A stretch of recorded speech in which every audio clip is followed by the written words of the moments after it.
క్రీస్తు యేసునందుండి సమస్తము నీ మేలు కొరకే సమకూడి జరుగుతున్నవని స్పష్టంగా వాక్యంలో రాయబడి ఉండగా కూడా ఇంకా భయం గుప్పెట్లో, ఆందోళనలో, కలతలో, కన్నీళ్లలో, కృంగుబాటులో, కుములుటలో బతుకుతున్న నీ సంగతి ఏం చెప్పాలి నేను ఇప్పుడు? చెప్పు, చెప్పవా? గందరగోళం అయిపోతున్నావు, ఆయాసపడుతున్నావు, ఆందోళన పడుతున్నావు, బీపీ పెరిగిపోతుంది, షుగర్ పెరిగిపోతుంది, గ్యాస్ ట్రబుల్ పెరిగిపోతుంది. అవునా? దేవుణ్ణి ఎరగని అన్యుడే ప్రతి దానిలో కూడా పాజిటివ్ కోణంలో వెతకాలని నేర్చుకొని అన్ని సక్సెస్ అయితే, దేవుణ్ణి ఎరిగిన నీకు నాకు మరి ముఖ్యంగా పాజిటివ్ థింగ్స్ అవసరమా లేదా? అన్ని వ్యతిరేకంగా ఆలోచించుకునేటట్టు సైతానుగాడు మనల్ని భ్రమ పెడతాడు. ఇది వచ్చింది చూడు, ఇది నీ కొంప ముంచిద్ది, అది చూడు, అది నీకు నష్టాన్ని కలిగించింది, వామ్మ ఇది చూడు ఎలా జరిగింది, అసలు ఊహించావా, అనుకున్నట్టే అయ్యింది, జరిగింది, అది ఇదని అన్ని నెగిటివ్ థాట్స్ తీసుకొచ్చి చివరికి అయ్యే నీకు ప్రాప్తమయ్యేటట్టు సాతాను కుట్ర పన్నుతున్నాడని నీకు తెలుసా?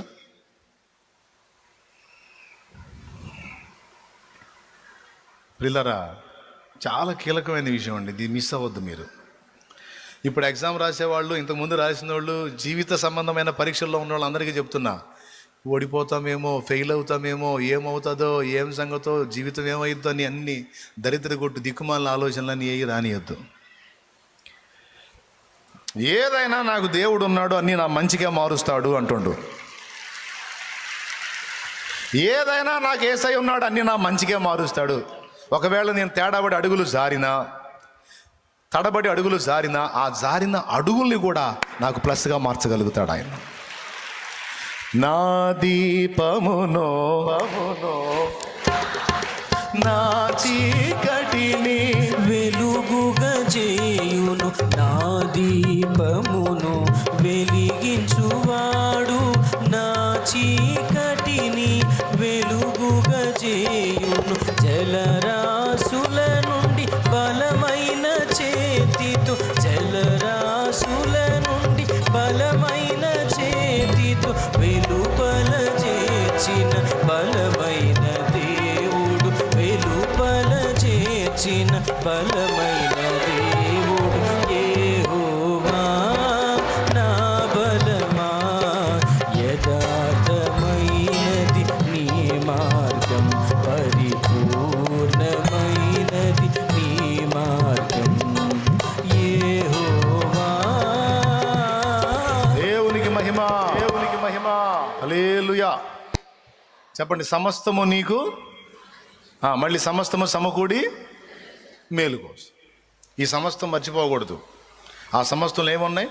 మనం మేలు అనుకునే ఉన్నాయి, మనం కీడు అనుకునేవి కూడా ఉన్నాయి, మనం ఆనందం అనుకునేవి ఉన్నాయి, మనకి ఇబ్బంది అనిపించినవి కూడా ఉన్నాయి. కానీ సమస్తం మాత్రం నీ మేలుకే. తమ్ముడు, మంచి ఆలోచన కాదు? ఏం మేలో ఏమో, మొత్తానికి ఏదో ఒక దారి అయ్యేటట్టున్నాను అట్నే అనుకో, ఖచ్చితంగా అదే అయింది, ఖచ్చితంగా అదే అయింది.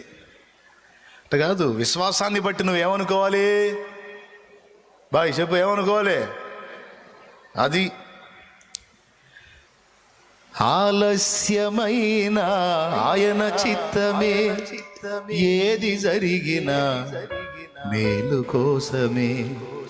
ఆలస్యమైన ఆయన చిత్తమే, ఆలస్యమైన ఆయన చిత్తమే, ఏది జరిగినా మేలు కోసమే, ఏది జరిగినా మేలు కోసమే. స్తోత్రం, స్తోత్రం. ఇది చాలా ప్రాముఖ్యమైన సంగతి కాబట్టి ఇక్కడ కొంచెం స్టాండ్ వేసా, బండికి స్టాండ్ వేసా ఇక్కడ. ఇప్పుడు స్టాండ్ తీసి ముందుకు వెళ్తా. స్తోత్రం. విలువైందా కాదా ఇది? వాడు నీ దగ్గరకు వచ్చి ఏకదం దాడి చేయక మునుపు, నిన్ను ఇబ్బంది పెట్టక మునుపు, నష్టపెట్టక మునుపు నీలో దిక్కుమాల ఆలోచనలో నెగిటివ్ థాట్స్ పుట్టిస్తాడు.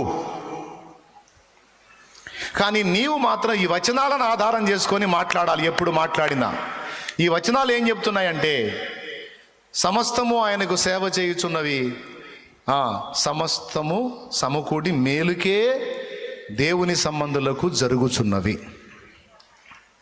ఈ రెండు నువ్వు పట్టుకోవాలి. అలా ఈ వాక్యాలను నీవు ఆధారం చేసుకున్నప్పుడు ధైర్యముతో విశ్వాసంతో ముందుకు సాగగలుగుతావు. ఈ వాక్యాలను నిర్లక్ష్యం చేసి సైతానుగాడు నీకు తెచ్చి ఆ దిక్కుమాల ఆలోచనలు తీసి హృదయంలో పెట్టుకున్నావు అనుకో, ఖచ్చితంగా దెబ్బతింటావు. ఖచ్చితంగా నువ్వు ఏదైతే హృదయంలో పెట్టుకున్నావు అదే జరిగింది. కాబట్టి అలా ఎన్నడూ స్థానం ఇవ్వద్దని ఒక కీలకమైన పాయింట్ మీకు అందించా.